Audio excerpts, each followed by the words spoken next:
that Diana, Princess of Wales, has been killed in a car accident and that her partner, Dodi Fayed, has... People said Princess Diana's death was an accident, but was it really? Now that we know about the secrets, unusual blood tests, and missing cars, the tale has taken a dark turn. From the mysterious driver to the shocking cover-up, this story has become very strange. What exactly went down in Paris that night? Join us as we learn the truth about Princess Diana's death, which happened in the summer of 1997, the last summer of her life. After her divorce from Prince Charles the year before, Princess Diana took a leisurely voyage across the Mediterranean. She wanted to start over outside of the palace, where she was always in the public eye and her every move was watched. Even if she tried to keep some things to herself, she was always in the news. That summer, the news covered everything about her, from her name to her choices. She was with Dodi Fayed, the son of millionaire Mohammed Al Fayed. People saw the two of them together aboard the Al Fayed family's yacht, which sailed over beautiful blue waters and let them relax in the sun. The media had always wondered about Diana's love life, but when a British newspaper bought a picture of her and Dodi cuddling for over 250,000 pounds, things were different. The picture generated a stir and got a lot of people interested. It was clear that pictures of Diana and Dodi could sell for a lot of money. From that point on, the couple was chased more than ever before. Diana and Dodi got to Paris on Saturday, August 30th, and stayed at the Ritz Hotel, which is owned by Mohammed Al Fayed. Diana was still a major public figure and entitled for royal protection, even though she was no longer married to Prince Charles. Even yet, she decided not to engage the formal protection services that were regularly available to her. Diana assumed that the normal royal protection came with hidden responsibilities. She thought that someone was always watching what she did and telling the palace about it. Not only the paparazzi, but also those in the royal system had been watching and following her for years. She knew that her phone calls, visits, and conversations were often being watched. She was tired of being watched all the time and didn't want to feel... Decided to be protected by Dodi's security squad,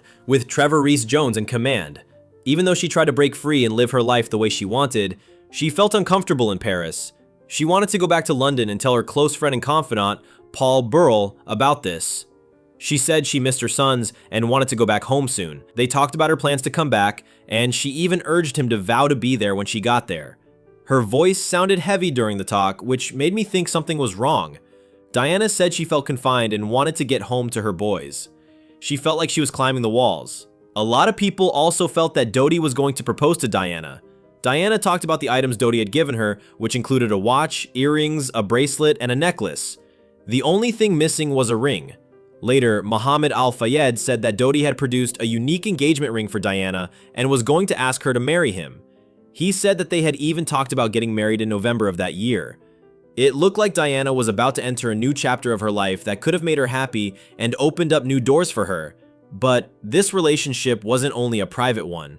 It was significant to powerful people as well. Diana, who would later become the mother of the monarch of England, was in a romantic connection with a Muslim man from a different background. The British royal family didn't like this at all. Dodi was a kind and devoted husband, but his faith and family background generated problems in the royal circle, which led to disdain. Their relationship wasn't just about love and romance. People were worried about what might happen because they were getting married. Some people were afraid that if Diana married Dodi and had kids with him, the public would love her and her new family.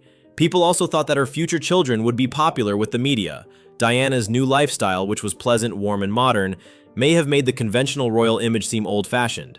A lot of individuals were afraid that the public would see Diana, Dodi, and their possible children as a modern royal family that didn't follow the rules of the past. Some people thought it was too hazardous to let this happen since it could have impacted how people saw the monarchy. Things moved quite quickly in Paris over the weekend. The couple's short vacation became a night to remember. They used the rear door of the hotel to evade photographers, but paparazzi on motorcycles pursued them. A deadly crash in the Pont happened after a high-speed chase across Paris. The Lama Tunnel and 2 other people have died following a car crash in Paris. Police confirmed the crash has killed Diana's companion. Dodi died right away. Diana was taken to the hospital, but regrettably, she didn't make it. A lot of questions came up. People wanted to know what had gone wrong. They wanted to know why there wasn't enough security. They wanted to know why the car was going so fast. They didn't understand why the paparazzi were hunting them so carelessly. And, most cruelly, they wanted to know why Diana was still being chased in her last moments. But first, what were Diana and Dodi doing in Paris? The last hours of Diana. Diana and Dodi got to Paris on August 30th, 1997. They were going to stay the night at the Ritz Hotel, which was owned by Dodi's rich father, Mohammed Al Fayed. Even though she was no longer the Princess of Wales, Diana was still a famous person who deserved royal-like protection. She chose not to utilize the royal security team and instead relied on Mohammed Al Fayed's own security team, which included a bodyguard. Trevor Rees-Jones, Diana, was quite worried about how safe she was as a royal. She was afraid they were keeping a close eye on her and telling others she didn't trust about what she was doing. That night in Paris, she told her close friends that she wanted to go home to see her boys, Prince William and Prince Harry. She wanted to live without all the rules that come with being royal. She asked for plans to be made for her to go on a trip. She was tired, worried, and emotionally spent. Some people assumed they were heading to Paris to get engaged. People said that Dodi had a ring created just for Diana. Their close acquaintances assumed they were going to get married in November. People said that Dodi had given Diana expensive gifts and it seemed like marriage was about to come up. Some people in Britain thought it was controversial that Princess Diana may marry a Muslim man, especially one from a rich and famous family. Since she was the mother of the future monarch, any possible marriage raised concerns about politics and society. Some people would not have accepted a relationship between Diana and Dodi because it could have disturbed the existing order. The couple wanted to have a quiet night, but the media kept following them and making things hard for them when they tried to go out for dinner. Because of this, they decided to go back to Dodi's own apartment close to the Ritz. Around midnight, a different car was utilized to draw attention away from the main entrance of the hotel. Diana and Dodi then quietly left in a black Mercedes via a back exit. Trevor Rees-Jones was in the front seat next to Henri Paul, the driver and deputy head of security at the hotel. Dodi and Diana were in the back seat. It was evident what they wanted to avoid the cameras and get to the flat without being followed, but as they left, a few photographers saw them and started to follow the automobile. Henri Paul was speeding away from the motorcycles and cars that were chasing him. Things changed all of a sudden as they got to the Pont de l'Alma tunnel. Henri Paul couldn't manage the car because he was going too fast. It hit another car, spun around, and crashed into the 13th pillar of the tunnel. The crash caused a lot of damage. Dodi died right away while sitting in the back left seat. Henri Paul died soon after, but Trevor Rees-Jones lived, though he had serious face injuries. Diana was alive, but her health was quite bad. People who were there, including some photographers, rushed to aid. Some people took pictures and others sought to help. A doctor who was passing by stopped to help, and the emergency services got there soon. They carefully took Diana out of the car and gave her CPR. When her heart stopped, she started breathing again right away and was sent to the hospital. But the ride that was intended to be quick turned out to be protracted. The ambulance took more than an hour to get to the hospital, even though it was only a few minutes away. It passed 2 other hospitals before eventually getting there. Princess Diana was declared dead at 4 in the morning, 0:35 to 0:45. The Press Association announced with a news flash at 4:41, that's just a few minutes ago, that Diana, Princess... People instantly became confused and didn't believe what they heard about the incident. There were different stories. Some people believed Diana could walk away, but others suggested she had fractured bones. The truth was that her injuries were really bad. People who had talked to her just hours before the incident were heartbroken from the start. They called Paul Burrell, who used to work for Diana and was a valued friend. When he got to the hospital room, he saw Diana's body lying there with a white sheet over it and a fan blowing her hair. Even though it was sad to see, he couldn't help but think she was just quietly asleep. He was sad and couldn't believe what had happened in England as he stood next to her. A phone call.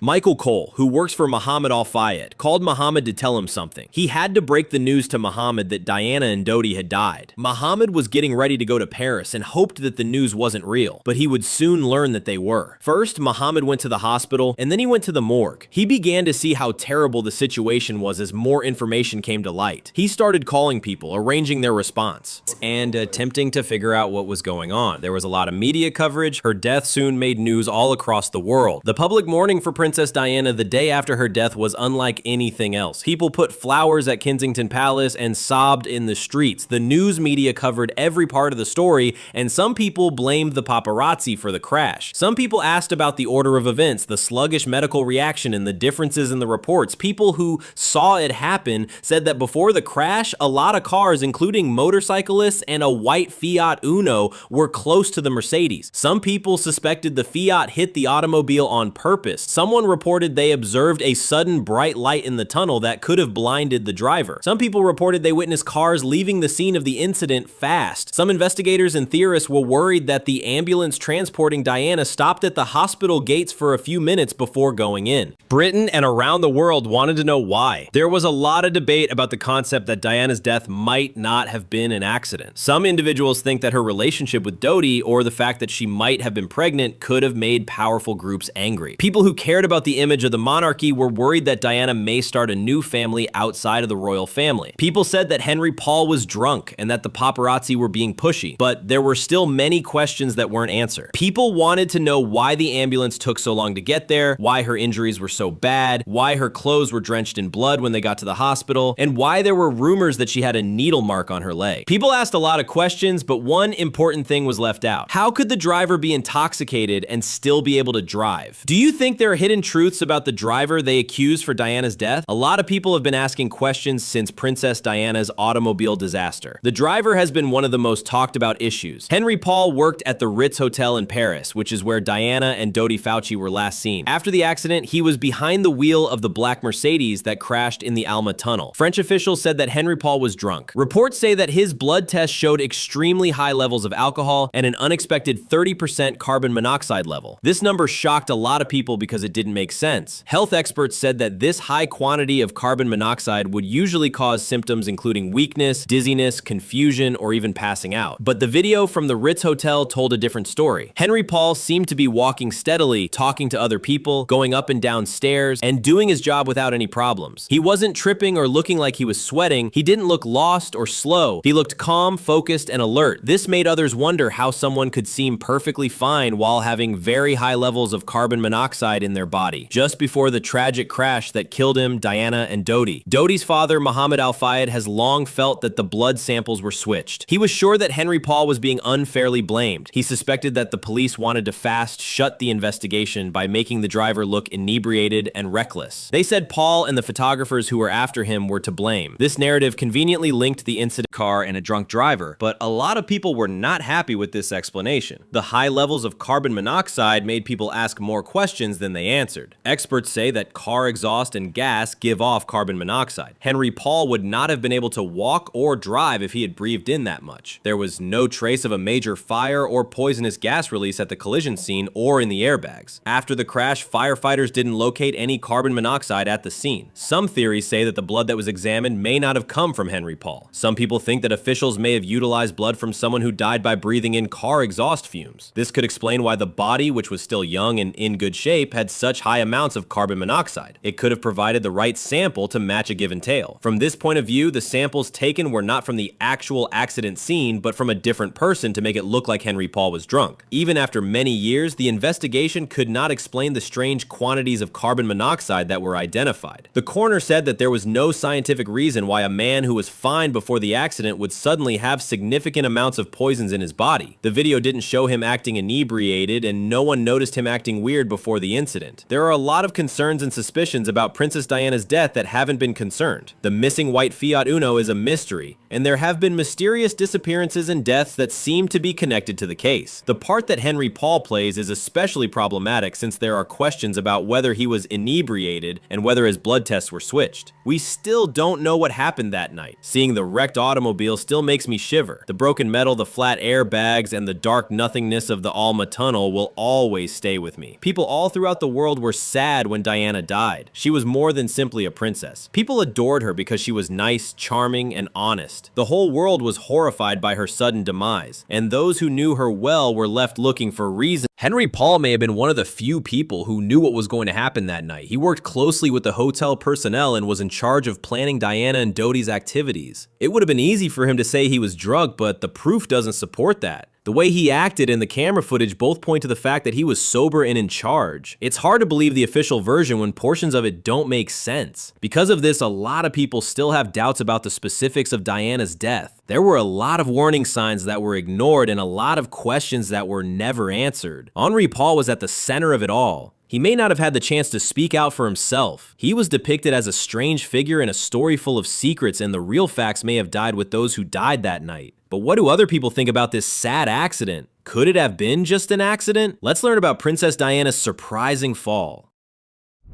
Diana was no longer bound by the stringent rules and duties of royal life when she divorced Prince Charles, but instead of feeling free, she felt alone in a strange and dangerous world. There were guards and stringent rules all over the place where she lived for a long time. But after the breakup, she had to deal with the unpredictability of celebrity without the safety net she used to have. Paul Burrell believed that this lack of safety led to her early death. She might have been safe if someone had taken care of her and stayed with her, especially the father of her kids. She was not a normal woman. Diana was very well known and liked all around the world. She was too important to be by herself. People still thought of her as a princess, but in truth, she had been left out. The royal system had turned its back on her, and she was now in a fast-paced world where cameras were always on her, she was doing dangerous things, and there was no official security. Burrell added that Diana wanted someone to make her feel safe again. She wanted more than just love. She needed to feel protected again. Even though she sometimes felt agony in that environment, Diana wanted someone to protect her like she had been protected when living in the palace. She wanted to feel safe,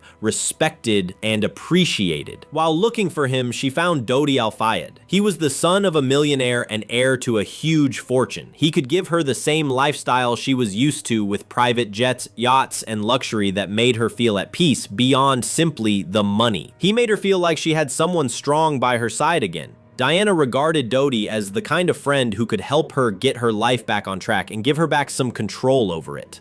People who didn't know Diana and Dodi well saw their relationship as consisting of short excursions, bright days, and pleasant times. Some others believe she was trying to get back what she had lost. Diana saw herself in Jackie Kennedy, a woman who lost love and then found a caring spouse. Diana wished for her own Aristotle Onassis, someone who could provide her and her sons calm, security, and stability. Outside sources made the story even more complicated. Alan Power, who wrote a book that caused a lot of controversy over Princess Diana's death, suggested that the events in the Paris tunnel may have had deeper, darker reasons. He thought that the royal family had a history of silencing people who were a threat to them. Allegations of this nature were linked to prior scandals and strange deaths within the royal family, painting a picture of a dynasty that was willing to do everything to protect its power and reputation. He talked about the past, stories about royalty like the one about George II's wife's lover being killed because he was dating the queen and was brave. He also talked about how people thought George VI's wife had been poisoned during his coronation. These stories were used to back up the claim that strong people might do secret things to keep their power. Thought that history might have repeated itself with Diana. He considered that a woman who was too popular, brave, and free might have gone too far. Diana had gone too far, and the crown couldn't control her anymore, which made her a threat. Conspiracy theories about the car. People who know Princess Diana and Dodi Fayed, who are both famous and rich, expect their safety and security to be their main priorities when they travel. Even though they had a lot of resources, it's strange that they were driven in a car that had been hijacked at gunpoint. This news is both shocking and upsetting. They were in a stolen Mercedes S2180 that had been taken months before the horrific vehicle disaster that killed them in Paris. The Mercedes that was returned in fantastic shape looked clean and shiny, with no obvious damage. There was, however, a problem that worried me. There was no computer chip in the automobile. This chip is a key part of the car's technology since it controls vital systems like navigation, steering, acceleration, and braking. Without it, the car's safety features were not working properly. The crash that happened killed a well-known woman who was thought to be moving on to a new stage of her life away from her royal duties. People were worried because the chip was missing. Right away, people were confused about how such a vital element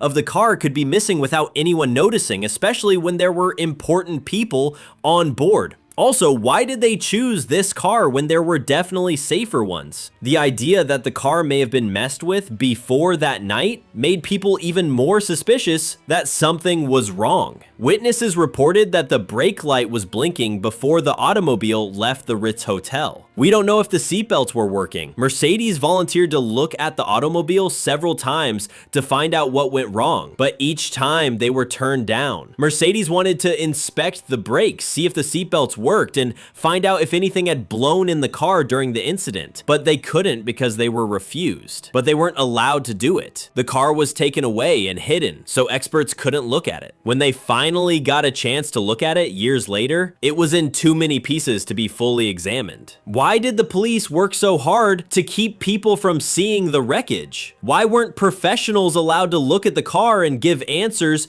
to put an end to speculation? This simply made them more suspicious and made the official story of what happened seem even less believable. There were more strange things about Princess Diana's death besides the vehicle catastrophe that killed her. People also wanted to know what happened to her body after that. Mohammed Al-Fayed, Dodi's father, said that Diana was deliberately embalmed shortly after she died to cover any signs that she might have been pregnant. There were speculations and stories that Diana might have been pregnant with a child who would have led a totally different life than the one she had left behind in the royal family. A few years after Diana died, the British government started a formal investigation into the many theories regarding how she died. Operation Paget was the name of the investigation that looked into many things, including the technique of embalming. People found out that it was unusually hot in Paris the day Diana died. They kept her body in a room near the emergency department for a little time. They tried to cool the room using air conditioners and dry ice, but it didn't work because the hospital mortuary was too far away. Well, 109 to 116. Diana's sisters and Prince Charles were supposed to come soon to see her body before taking it back to the UK. The workers at the hospital then began to embalm her. But in France, you need to get permission from the law before embalming a body that will be examined after death. Some people were worried that the documentation for Diana's case was done after the embalming had already begun. People wanted to know why the procedure was rushed and why the right steps weren't taken. There were also issues regarding who gave the go-ahead for the embalming without the right papers. The person who granted the go-ahead for the surgeries was not a high-ranking diplomat or medical specialist. Instead, it was a lower-ranking British official who was there at the time. Diana's body had been subjected to chemicals like formaldehyde by the time it got to London, so there was no way to undertake any tests to confirm her pregnancy or find additional drugs. The Queen's doctor and Diana's personal doctor both looked at her, but they were new ability and totally American stare. They couldn't do anything because all the possible evidence had already been tampered with while they were in Paris. Why didn't the royal undertakers in London embalm her remains like they usually do for members of the royal family? Why did everything happen so quickly, quietly, and distant from her home? So by France is also different since this very much power with ever joctus every years. But especially to go back to the place for winstoration, France's all embalming her body made it hard for vital tests to be done and for those who were closest to Diana to know the whole truth about what happened to her. Alan Power, a writer and researcher, said that he talked to a doctor named Elizabeth Dion who said she had seen Princess Diana's body the night she died. Dr. Dion is said to have said that he saw a fetus in Diana's stomach, but her actions made many suspicious. For example, she didn't answer questions directly about why she was in Paris that night while talking about her job at a hospital in San Francisco. She also didn't give specific facts about her role in the events and didn't strongly dispute the reports. Even the police had trouble finding her, but a reporter did and secured a sworn statement from her. It seemed strange that the statement didn't mention Paris or what transpired that night. It didn't say anything about a baby or whether she was at the hospital. When asked more questions, she replied she wasn't on the French hospital schedule that night. This was unusual because she had mentioned before that she was working in San Francisco. Why would someone who works far away have to explain why they aren't on a French work schedule? Some people were more sure that Diana might have been pregnant after hearing Dr. Dion's confusing words. The attention changed to whether or not individuals thought Diana was pregnant and whether or not that idea affected the unusual choices made following her death. The events of the night of August 31st and the hours that followed seemed to have been planned ahead of time. People were suspicious of a car that had been tampered with, investigations that were being blocked, a rushed embalming process, and a body that couldn't be fully examined, which kept everyone in the dark. Diana's loved ones and fans are worried about these unanswered concerns. But do you think Diana knew about them ahead of time? They didn't pay attention to the letter. Princess Diana was known for her beauty, grace, and daring personality, but deep down, she was becoming more and more afraid. That fear turned into deep suspicion, and then what some people would call serious anxiety. She was worried about more than just the media and the public. She was scared of the perils that may be hiding behind closed doors, things that no camera could catch and no security officer could protect her from. Paul Burrell, Diana's devoted butler, had a unique view into her worries. He said that her nervousness didn't just come out of nowhere. It got stronger little by little over time. Diana was sure that someone was listening in on her, watching her every move, and maybe even planning her death. She had a strange habit of requesting Paul to check her car before they went anyplace. He would crouch down, look beneath the car, and look for anything strange. She would also ask him to look for hidden cameras by checking under the floorboards or unscrewing wall sockets in the property. She was sure that someone was secretly listening in on her phone calls. A lot of the time, she wondered if her phone was acting weird or making funny noises. She even took apart her phones to look for any concealed recording devices. She was even more worried when she found out that some of her private conversations had been leaked and made public. These events only made her more sure that her chats were being watched all the time. She wasn't simply being paranoid. Diana was sure that something much worse was going to happen. In 1993, she wrote a letter to Paul Burrell in her own handwriting. In the letter, she indicated she thought there were plans to kill her in a car crash that would look like an accident. Diana explained how her brakes would stop working, which would cause a serious head injury.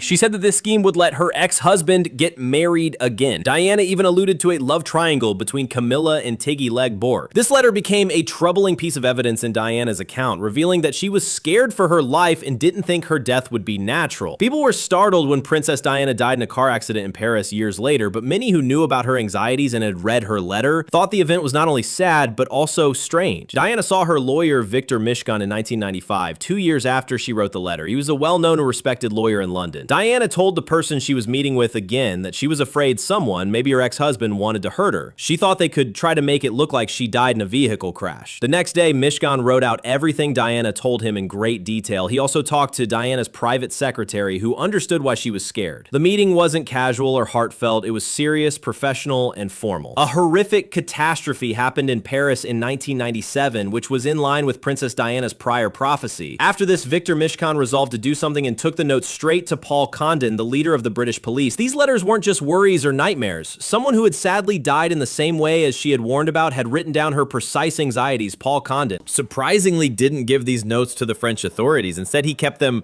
locked up in a safe. If the French authorities had acquired the documents, they probably would have handled the matter differently. They might have initiated a full investigation on the idea of assassination instead of thinking it was an accident. The message was pretty obvious. Diana basically said she would die, but no one knew about it. After he retired, Condon gave the notes to the incoming police chief, John Stevens. Stevens likewise kept them in a safe without telling the official coroner. For years, no one saw or found the notes. It is against the law in England to not share information that could help explain a suspicious death. If someone knows important things regarding a sudden or unexpected death, they have to tell the coroner. But in this situation, the norm was not observed and was kept secret. Paul Burrell, who Diana trusted, sold a copy of her letter to a newspaper 5 years after she died. The public didn't find out about it until then. After that, the letter was sent to everyone via the media. Readers were very moved by the letter. The cops finally admitted they had learned about a similar letter after this. Scotland Yard had to tell the coroner that Diana had written a note saying how she thought she would die. This new information became a major topic of conversation during the investigation into her death, with many people wondering why the letter had not been given greater weight as important evidence. People asked Paul Condon, the former police chief, a simple question about looking into a letter that predicted a certain kind of murder. His answer wasn't clear and didn't convince anyone. He didn't say yes or no, but he stated, "It depends." What would it rely on though? The question is still there, but there is no good response. But the leaders in control at the time created suspicion since they didn't act on clear proof of Diana's fears. Their choice to stay quiet and not solve the matter goes beyond carelessness. It suggests something worse. They choose to dismiss the inquiries and shut the door on a situation that may never be fully understood. The murder of Princess Diana in the Alma Tunnel in Paris is still one of the most confusing and controversial catastrophes in modern history. Officials say it was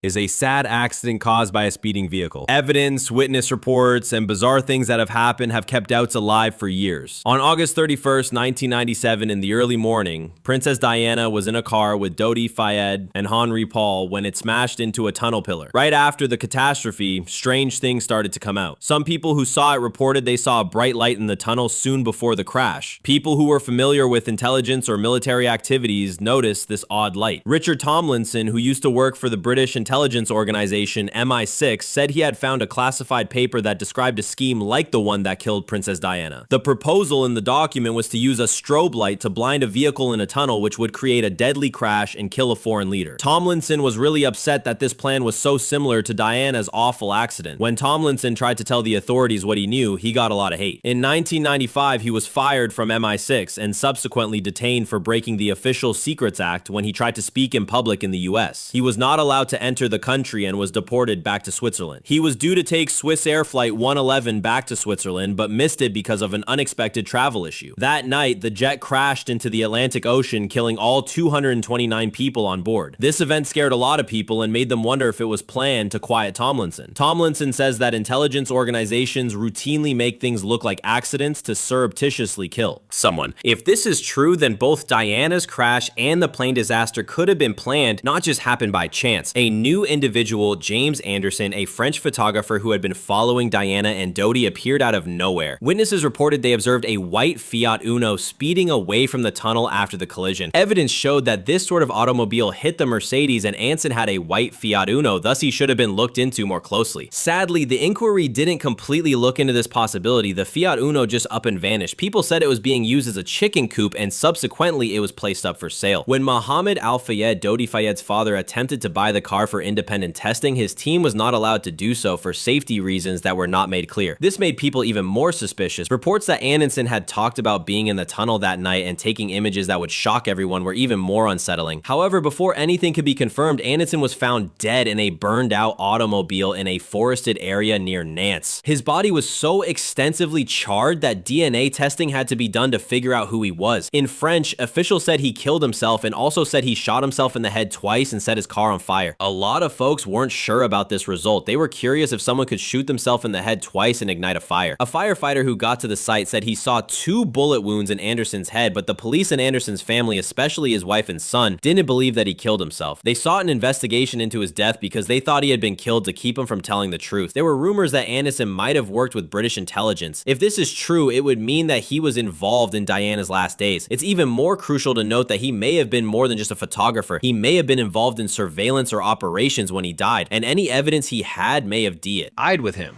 The plane disaster, Anderson's inexplicable death, and the Fiat that disappeared all happened in a way that is still not clear. Each piece of evidence by itself may not seem important, but when you look at them all together, they tell a story that hints at a bigger mystery. People are still interested in the unresolved riddles surrounding Princess Diana's death, not just because of conspiracy theories, but also because they want justice. Diana was more than simply a royal figure. She was also a mother, a supporter of humanitarian causes, and she had begun to talk about the problems of being a royal. Some people thought she had become too powerful, too outspoken, and too independent for those who wanted her to be quiet after she died. There were investigations, reports, and conclusions, but there was never any closure.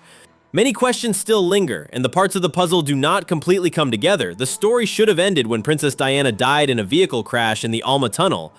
Instead, it made things even more mysterious and left more questions unanswered. We may never fully understand what happened that night, but the interest in it keeps growing. Diana is still known for being nice and strong, but the way she died still suggests that there are things we don't know. What do you think really happened to Diana? Was she really killed, or was it just an accident that seemed like a planned killing? Please leave a comment with your ideas, and before you leave, don't forget to like, share, and subscribe.